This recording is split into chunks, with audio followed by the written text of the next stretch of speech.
யஜ்ஞோபவீத தாரணம் முடிஞ்சாச்சு. இந்த விசேஷமான யஜ்ஞோபவீத தாரணம் பிராமணாளுக்கு ரொம்ப முக்கியமாக சொல்லியிருக்கு.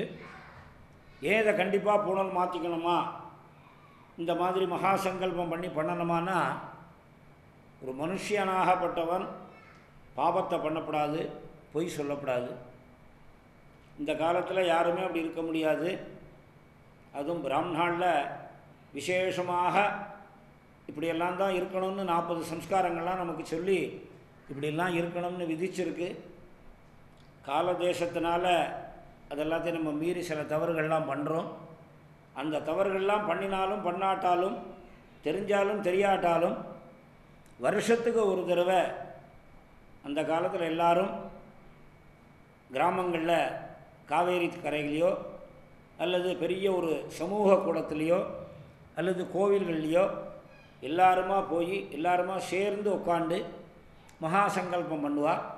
இந்த மகாசங்கல்பம் என்ன இந்த வருஷத்தில் தெரிஞ்சோ தெரியாமலோ எத்தனையோ தவறுகள் நான் செஞ்சிருக்கலாம்.